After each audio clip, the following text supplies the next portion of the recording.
The Sugar Room. Written by Eternal Sleep. The first time that I dreamed of Rose, I didn't think it mattered. I'm not the kind of person who reads into dreams. I'm practical, tired, the sort of man who forgets to eat and forgets to water plants until they die quietly. I don't believe in signs, I believe in patterns, and at the time, there wasn't one yet. I was sitting in a chair. That was the first thing that struck me. Not where I was, but how neatly I was positioned. My back was straight, my hands were folded in my lap, feet flat on the floor. I hadn't sat down. I had been placed.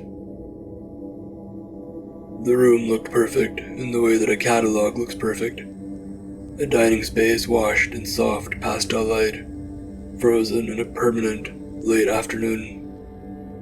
The walls were a gentle pink beige, the kind meant to feel warm and comforting. A vase of flowers sat on a sideboard, every petal flawless. The air smelled like sugar and something faintly floral. In front of me was a small, round table, polished to a mirror shine, and on it sat a white plate. On the plate was a cookie. Across the table stood Rose. He looked like he belonged there in the way that nothing else ever really does.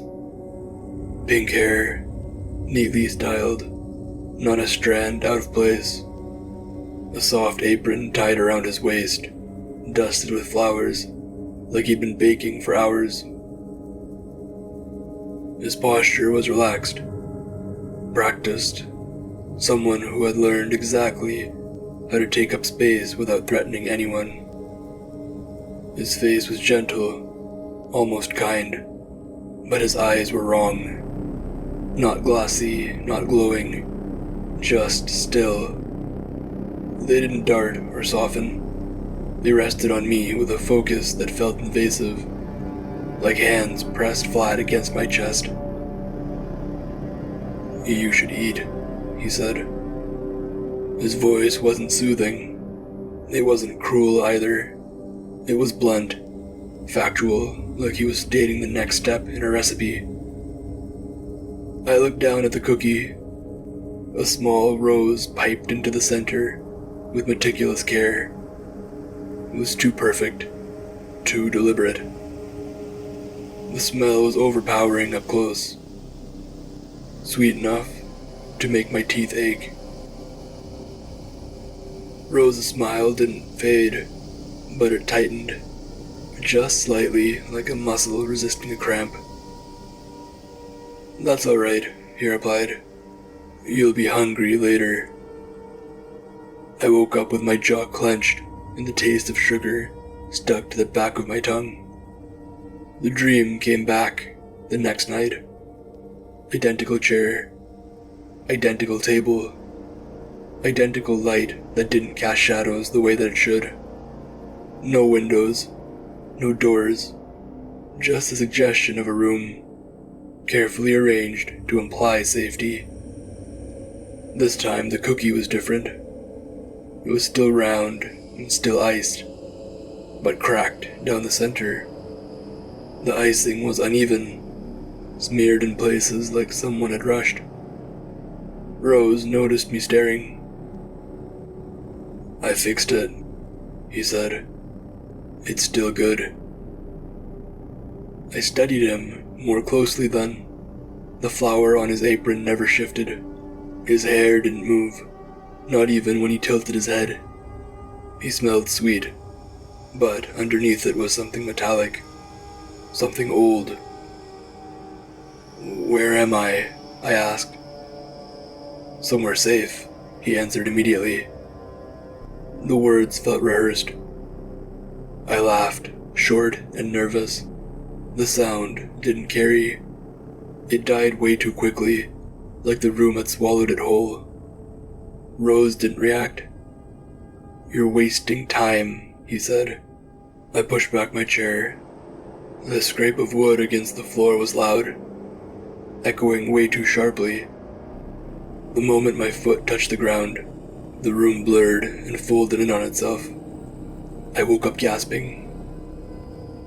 After that, it became a routine. Every night, I have the same dream. Every night, Rose waits.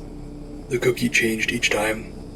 Chocolate dipped, soft and pale, iced so thick that it sagged under its own weight. Once it was shaped wrong, lopsided, like it had been made by hands that were tired or angry. Rose spoke less as the nights went on. His patience wore thin in quiet ways. Shorter sentences, tighter posture. His smile slowly stopped reaching his eyes. "You'll starve," he told me one night. I asked him what would happen if I didn't eat. He stared at me for a long time, his gaze heavy. When he finally spoke, his voice was colder. "Everyone eats eventually."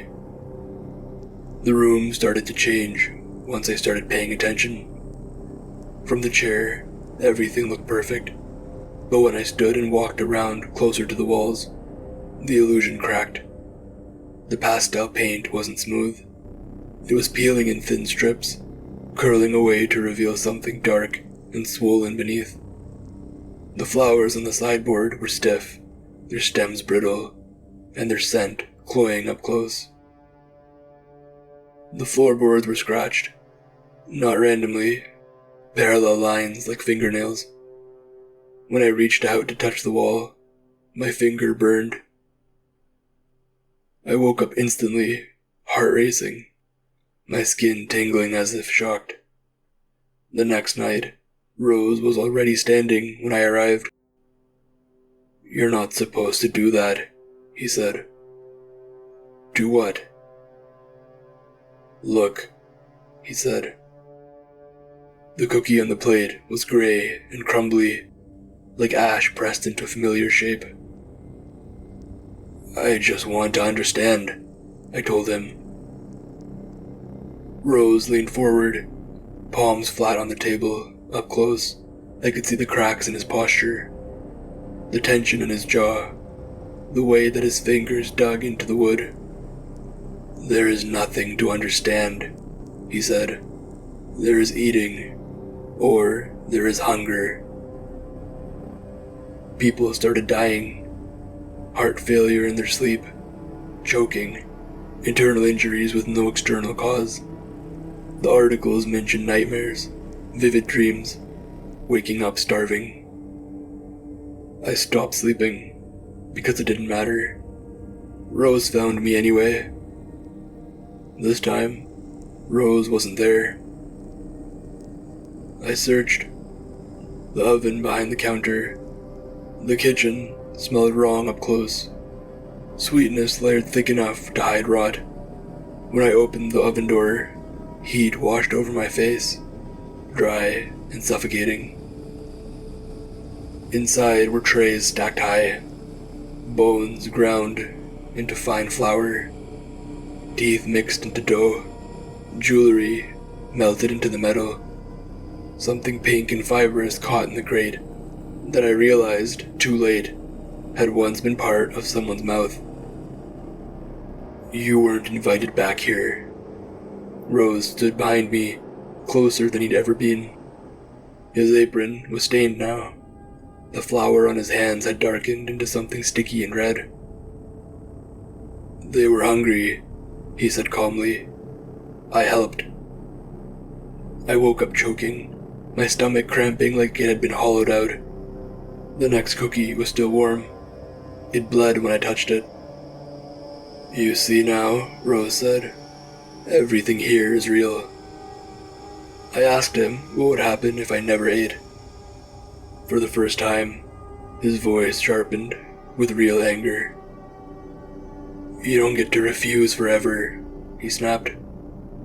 "You're wasting what I gave you."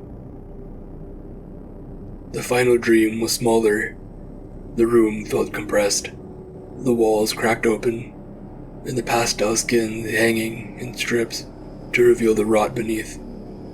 The table was gouged with nail marks. The air was thick, heavy.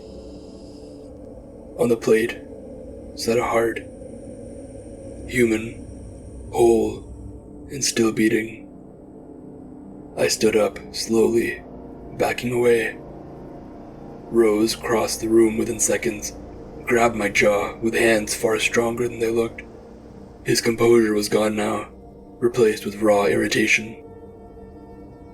"You should have eaten when you had the chance," he said. He forced my mouth open. The heart was hot, alive against my tongue, beating once, twice, before he shoved it down my throat. His hand clamped over my mouth as I gagged and thrashed. "Don't waste it," he hissed.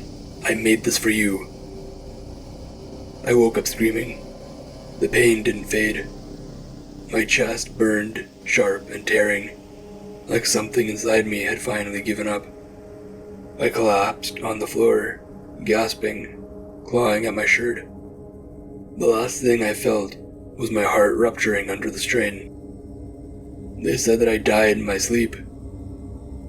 That night, somewhere warm and perfect, and sweet-smelling, Rose set the table again.